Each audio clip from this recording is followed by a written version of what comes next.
This was a 51st anniversary of Jay Prakash Narayan's historic call of total revolution, संपूर्ण क्रांती.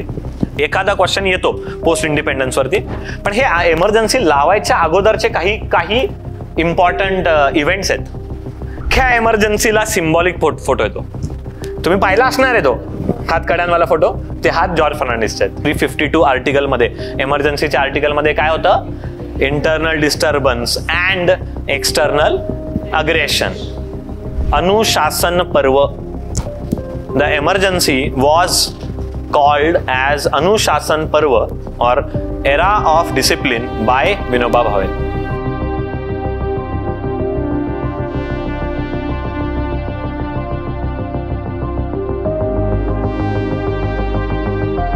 This topic is total revolution, संपूर्ण क्रांती. This was a 51st anniversary of Jay Prakash Narayan's historic call of total revolution, संपूर्ण क्रांती. त्यामुळे हे आपलं post independence कडे आलो आपण. Post independence history, एखादा क्वेश्चन येतो पोस्ट इंडिपेंडन्स वरती, सो आय थॉट की याच्यावरती बोलू. जून 5th ऑफ जून 1974 ला गांधी मैदानामध्ये हा कॉल दिला होता. मी तुम्हाला थोडीशी बॅकग्राऊंड सांगतो आता. Let us first understand Jayaprakash Narayan. JP Narayan was a staunch Gandhian congressman. Congress मधले होते. 1934 पासून Jayaprakash Narayan was actively involved in Congress. 1934 मध्ये within Congress he along with Acharya Narendra Dev established what is called as Congress Socialist Party. Congress Socialist Party त्यांनी 1934 ला स्थापना केली. ही स्थापना केली आहे अलाहाबादला, incidentally at the house of Jawaharlal Nehru, आनंद भुवन मध्ये त्यांनी स्थापना केली. Then he was again actively involved. He was a socialist but Gandhian socialist. Again in 1942 Quit India movement, he was one of those leader who went underground गेले आणि बाकी सगळे leaders जेलमध्ये होते, पण Jayaprakash Narayan was underground and he was actively promoting and leading the Quit India movement. 1947 गांधीजींचा call होता. गांधीजींनी सगळ्यांना म्हटलं होतं, काँग्रेसच्या लोकांना, की तुम्ही आता राष्ट्रीय लढ्यात लढले ना, काँग्रेस पक्षच विसर्जित करा. We should dissolve Congress political party, हे गांधीजी म्हटले होते. Nehru did not follow it. ठीक आहे. But there were many congressmen who listen to what Gandhiji said. हे गांधीजींचं म्हणणं ते ऐकू. तसं जयप्रकाश नारायण यांनी गांधीजींचं म्हणणं ऐकून काँग्रेस सोडली. बिहारमध्ये ते त्यांचं गांधीयन व्हॅल्यूज वरती काम चालू होतं. म्हणजे उदाहरणार्थ हँडीक्राफ्ट इंडस्ट्री, कॉटेज इंडस्ट्रीचं प्रमोशन, अध्यात्म, सगळ्यात काम चालू होतं. However from 1947 to 1969 the political scenario of India changed drastically. एकदम ड्रास्टिक चेंज आहे. हा ड्रास्टिक चेंज का झाला? वेगवेगळी कारणं आहेत. सुरुवातीचे जे नेहरूवियन इयर्स आहेत, त्या नेहरूवियन इयर्स मध्ये असं मानलं जातं की बाबा नेहरूंनी डेमोक्रेसी स्ट्रेंथन करण्यासाठी खूप साऱ्या स्टेप्स घेतल्या. ठीक आहे. I am not going into that say controversy. ठीक आहे. पण हे सगळ्या स्टेप्स घेताना नेहरूंनी पण काही अनडेमोक्रॅटिक प्रॅक्टिसेस आणल्या. For example use of article 356. Right. The very first use of article 356 म्हणजे काय? Presidents rule. प्रेसिडेंट्स रूलचा अर्थ काय होतो? की प्रेसिडेंटनी जर 356 इन्वोक केलं तर याचा अर्थ आता त्या स्टेट वरती गव्हर्नर स्वतः राज्य करणार. इलेक्टेड गव्हर्नमेंट जे कोणी असेल, इलेक्टेड CM आणि बाकी सगळ्यांना काय काम नाही. बरोबर ना? ठीक आहे. आणि so this is undemocratic, no? की जे इलेक्टेड आहेत त्यांना तुम्ही साईडला करतायत. पण this was done by Jawaharlal Nehru. जगातलं world's first communist government in Kerala. मी जरा थोडं चुकलो. World's first democratically elected government in Kerala was sent away or was dissolved by Nehru. ठीक आहे. With the use of article 356. ठीक आहे. आणि अशा काही प्रॅक्टिसेस सुरू झाल्या. पण नेहरूवियन इयर्स मध्ये steel there was lot of focus on Gandhian values, etc. However, beyond 1969, there was a rampant use of corruption rampant use of muscle power in politics सुरू झालं की आता इलेक्शन लढण्यासाठी व्हॅल्यूज वरती इलेक्शन लढले जात नव्हते. बघा 69 नंतर काँग्रेसमध्ये पण खूप साऱ्या फॅक्शन्स यायला लागल्या आणि Indiraji started taking hold of power. पॉवरवरती जास्त कंट्रोल यायला लागला. बाय द वे हाच तो डिकेड आहे ज्या डिकेडमध्ये एम्प्लॉयमेंट एकदमच कमी होती किंवा अनएम्प्लॉयमेंट खूप जास्त होती, इन्फ्लेशन खूप जास्त होतं. ठीक आहे. वॉर झालं 1971चं, त्याच्यामुळे अनएम्प्लॉयमेंट आणखीन वाढले आणि इन्फ्लेशन पण आणखीन वाढले. Almost all the time wars lead to inflation. ठीक आहे. आणि हे सगळ्याचा परिणाम काय झाला, लोकांमध्ये एक नाराजी होती. ठीक आहे. याची सुरुवात कुठून झाली मी तुम्हाला सांगतो. इंटरेस्टिंगली याची सुरुवात झाली गुजरातमधनं. गुजरातच्या युनिव्हर्सिटीमध्ये स्टुडंट्सनी आंदोलन सुरू केलं. का? कारण गुजरातमधले बरोबर इलेक्शनच्या अगोदर त्यावेळेला चिमणलाल पटेल नावाचे चीफ मिनिस्टर होते आणि त्यांनी ऑइलच्या प्राइसेस वाढवल्या. फूड ऑइल किंवा ऑइलचे प्राइसेस वाढवले आणि त्याच्यामुळे प्राइसेस वाढायला लागले. पोरांचे डब्यांचे प्राइसेस वाढले म्हणून पोरांनी आंदोलन चालू केलं. कारण की या विद्यार्थ्यांच्या हातामध्ये टेप लागली होती की जो ऑइलवाला कार्टल आहे ना ते सीएमला सांगतायत की तुम्ही प्राइसेस वाढवा, आम्ही तुम्हाला फायनान्शियल मदत करतो. ठीक आहे. CM was Chimanlal Patel. आणि मग मुलांनी आंदोलन सुरू केलं. हे आंदोलनाचं रूपांतर झालं नवनिर्माण आंदोलन. दिस वॉज गुजरात नवनिर्माण आंदोलन. गुजरातमध्ये आंदोलन सुरू झालं. Again Jayaprakash Narayan entered not politics but entered social life, political life. Again political पार्टीमध्ये नव्हते, त्यांनी सपोर्ट केलं या नवनिर्माण आंदोलनाला. आणि या सगळ्यामध्ये इंदिरा गांधींची केस चालू होती. 1975च्या केसमध्ये अलाहाबादच्या हायकोर्टाने डिसिजन दिला की इंदिराजींनी मॅल प्रॅक्टिसेस मुळे इंदिराजींना त्यांनी सांगितलं की 6 वर्षाची इलेक्शन लढायची बंदी. For 6 years you cannot stand elected. त्याच्यामुळे इंदिराजींना आता रिझाईन करायला लागणार. ठीक आहे. म्हणून इंदिराजींनी लावली आणीबाणी, एमर्जन्सी. पण हे एमर्जन्सी लावायच्या अगोदरचे काही इम्पॉर्टंट इव्हेंट्स आहेत. या इव्हेंट मधला सगळ्यात इम्पॉर्टंट इव्हेंट हा असणार आहे. सगळ्यात इम्पॉर्टंट गांधी मैदानमध्ये पटण्याला जयप्रकाश नारायण यांनी डिक्लेअर केलं की now is the time for Sampoorna Kranti. Now is the time for complete revolution किंवा टोटल रिव्होल्युशन. टोटल रिव्होल्युशनचं त्यांचं म्हणणं होतं का holistic non violent movement for socio political transformation. Completely आपल्याला बदलायची गरज आहे. ओके. इथे त्यांनी हे लागू केली होती टोटल रिव्होल्युशनचा कॉल. ठीक आहे. त्यावेळेला बऱ्याचशा मी तुम्हाला सांगितलं इलेक्टोरल मॅल प्रॅक्टिसेस होत्या, स्टुडंट लेड अनरेस्ट होती, इकॉनॉमिक क्रायसिस होते, डेमोक्रेटिक नॉर्म्स गेल्या होत्या वगैरे वगैरे.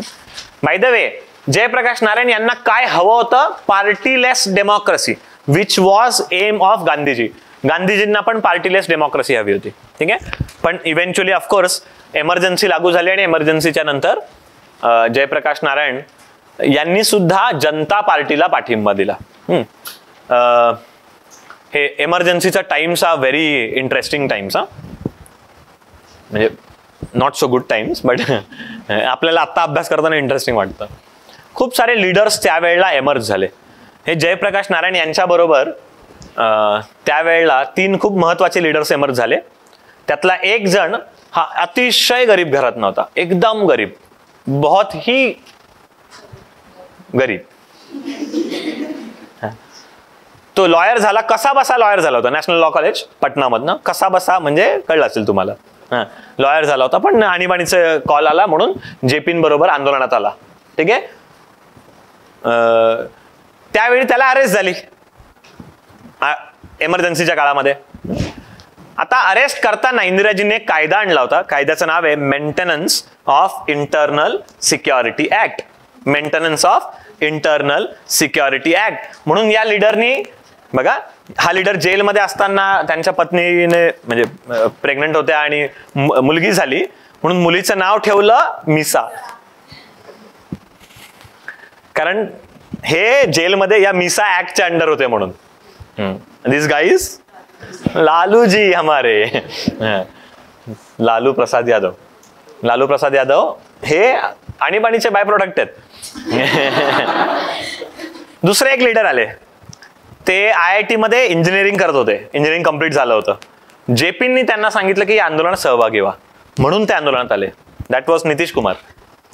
And another such lawyer whose name was Sushil Kumar Modi. He just died. मृत्यू झाला ना आता. सुशील मोदी. बिहारचे आता तीनही मोठे लीडर तिथनं आलेले आहेत. बाय द वे इवन यूपीचे Mulayam Singh Yadav, he was also sort of product of emergency. सगळ्याच भारताला त्यांनी एमर्जन्सीमधनं खूप लीडर्स आले. एक दिल्लीमधल्या रामलीला मैदानातली एक सभा आहे. या सभेमध्ये सगळे लीडर्स होते. अटलजींचं खूप जबरदस्त भाषण झालं होतं आणि जेपींनी त्या भाषणात म्हटलं की त्यांनी आवाहन केलं, he gave a call to our armed forces and uniformed police forces saying do not listen to arbitrary orders. बघा मी वाक्य नीट वापरलं की चुकीच्या ऑर्डर्स ऐकू नका, असं त्यांचं म्हणणं होतं. असं भाषणात म्हटले ते. इंदिराजींनी हे इंटरप्रिट केलं इंटरनल डिस्टर्बन्स म्हणून. कारण त्यावेळेला ऑफकोर्स 352 आर्टिकलमध्ये, एमर्जन्सीच्या आर्टिकलमध्ये काय होतं, internal disturbance and external aggression. ठीक आहे, याचं इंटरप्रिटेशन इंदिराजींनी एमर्जन्सीसाठी केलं आणि मग एमर्जन्सी लावली, सगळ्यांना अरेस्ट केलं. नंतरचा खूप इंटरेस्टिंग किस्सा आहे की सगळेजण, ऑलमोस्ट सगळेजण तिहार जेलमध्ये होते आणि त्यांनी हे तिहार जेलमध्ये भेटायचे एकत्र सगळ्यांना. अटल बिहारी वाजपेयी, लालकृष्ण अडवाणी, एक मुंबईतले खूप महत्वाचे लीडर होते, त्यांचं नाव होतं George Fernandes. George Fernandes was born in Karnataka. He emerge as a political or rather labour leader in Mumbai. मुंबईमध्ये लहानचे मोठे झाले, उत्तम मराठी बोलायचे. ते सुद्धा जेलमध्ये होते तिहारमध्ये. सगळी मंडळी जेलरशी थोडंसं प्लीज करून वेळ मिळायचे आणि एकत्र बसून डिस्कशन करायचे परत सगळे. या सगळ्यामध्ये इंदिराजींनी मध्येच डिक्लेअर केलं की आणीबाणी काढून घेतोय आणि इलेक्शन्स होणार आहेत म्हणून. काही जणांचं म्हणणं आहे हे इंदिराजींनी का केलं, कारण त्यावेळेच्या पोलीस फोर्सनी इंदिराजींना एक रिपोर्ट दिला होता की आता तुम्ही इलेक्शन घेतले तर निवडून याल. इंदिराजींनी डिक्लेअर केलं म्हणून हे सगळे मंडळी परत एकदा एकत्र जमले तिहारमध्ये आणि एकत्र आता आपल्याला इलेक्शन लढायला पाहिजे. आणि सगळ्यांचं म्हणणं, वेगवेगळ्या पॉलिटिकल पार्टीमधून सगळे आले होते. सगळे म्हणाले की एक पॉलिटिकल पार्टी बनवू आणि एकत्र लढू. आणि तिथे जन्म झालाय जनता पार्टीचा तिहार जेलमध्ये. या सगळ्यामध्ये जॉर्ज फर्नांडिस यांचा पूर्ण विरोध आहे. George Fernandes was opposing like anything. ते म्हणत होते हे इंदिराजींनी आपल्याला फक्त दाखवायला करतायत. त्यावेळेला इंदिराजींबद्दल असं बोललं जायचं, मी काही निगेटिव्ह बोलत नाही, त्यावेळेला बोललं जायचं असं की बाईंना काय आपल्याला काय इंटरेस्ट नाही आहे डेमोक्रेसी वगैरे मध्ये, बाईंनी फक्त नावाला आणीबाणी काढली आहे, काय फरक नाही पडलाय. ठीक आहे. जॉर्ज फर्नांडिस पूर्णपणे विरोध आहे. पण बाकी सगळे मंडळी त्यांना म्हटले की तुम्ही ऐकावं आमचं, जाऊ दे वगैरे असं. त्यांचा विरोध असताना त्यांच्याकडनं फॉर्म भरून घेतला इलेक्शनचा. हे कर्नाटकचे, म्हणजे जन्म कर्नाटकचा, लहानाचे मोठे झाले मुंबईत. यांचं लिडरशिपला, यांना बॅकिंग लेबरचं ना, सगळ्या मुंबईतल्या लेबरचं, यांचा फॉर्म भरलाय बिहारमध्ये. बिहारमध्ये बेगुसराय नावाचा मतदारसंघ आहे, कन्हैयाकुमार जिथे हरला तोच. तुमच्यात जरा पॉलिटिकली ऍक्टिव्ह कमी आहेत जरा. तर मला वाटतं इथे एक दोन दिसत आहेत. तर बेगुसराय मधून उभे राहिले बघा, जेलमध्येच आहेत. इलेक्शन झालं, निवडून आले.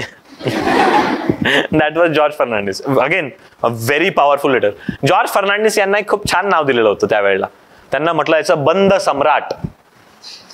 जॉर्ज फर्नांडिसने म्हटलं बंद, मुंबई बंद. बाळासाहेबांच्या आधी. हा नाही, ऍक्च्युली अगोदर मुंबई ही लेबर युनियन्सच्या हातात होती, आयटकच्या हातात होती. Indian all India trade union Congress, all India trade union Congress, आणि नंतर आली इंटक म्हणजे Indian national trade union Congress, यांच्या हातात होती. जॉर्ज फर्नांडिस. जॉर्ज फर्नांडिसना ज्यावेळेला अरेस्ट झाले ना आणीबाणीमध्ये, एमर्जन्सीमध्ये, त्यावेळेला हातकडी बांधली गेली आणि ती पोलीस व्हॅन त्या काही बदललेल्या नाहीये तेव्हाच्या, आता ते तशाच आहेत. ते पिंजरा असतो ना, काही ठिकाणी त्याला ऍक्च्युली पिंजराच बोलतात. म्हणजे 90% पोलीस महाराष्ट्रातले त्याला पिंजरा म्हणतात. ते वॉकी टॉकीवरती बोलतात पण पिंजरा आणा इकडे. तर ते पिंजऱ्यामध्ये ते चढले, आत गेले, परत बाहेर आले आणि असा हात वरती गेला. त्या हातामधले जे हातकडे आहेत ना तेवढ्याचा कोणीतरी फोटो घेतला. अख्ख्या एमर्जन्सीला सिम्बॉलिक फोटो येतो. तुम्ही पाहिला असणार आहे तो हातकड्यांवाला फोटो. ते हात जॉर्ज फर्नांडिसचे आहेत. एमर्जन्सी बद्दल आणखीन एक सांगतो. एमर्जन्सीला सुरुवातीला आचार्य विनोबा भावेंचा पाठिंबा होता. विनोबा भावे हे गांधीजींचे स्पिरिच्युअल सक्सेसर. म्हणजे गांधीजींनी म्हटलं होतं की त्यांचा राजकीय वारसा, political inheritance will be to Nehru, Jawaharlal Nehru, but the spiritual one will be to Acharya Vinoba Bhave. गांधीजींचं एक खूप छान वाक्य आहे. गांधीजी म्हणायचे की आचार्य विनोबा भावेंनी जे स्पिरिच्युअली अटेन केलंय ते मलाही जमलं नाहीये. म्हणजे बघा, एक गुरु आपल्या शिष्याबद्दल म्हणतोय की हा शिष्य इथपर्यंत पोहोचलाय की मलाही अजून जाता नाही आलं. हे आचार्य विनोबा भावे. आणि विनोबांचा ऑफकोर्स कॉन्ट्रीब्युशन त्याच्याही पलीकडचं आहे. आपल्याला भूदान मुवमेंट आपल्याला माहिती असली पाहिजे. विनोबा भावेंनी सुरुवातीला सपोर्ट केला कारण विनोबांचं म्हणणं होतं की आपल्या देशाला प्रॉब्लेम काय झालाय, आपल्या देशाला शिस्त नाहीये. म्हणून त्यांनी या एमर्जन्सीचं वर्णन केलं होतं Anushasan Parva. The emergency was called as Anushasan Parva or era of discipline by Vinoba Bhave. That was total revolution. Total revolution म्हणजे basically complete revolution, holistic revolution या अर्थाने शब्द वापरला जातो. ठीक आहे. बाकी तुम्ही त्याच्यामध्ये डिटेलमध्ये वाचालच.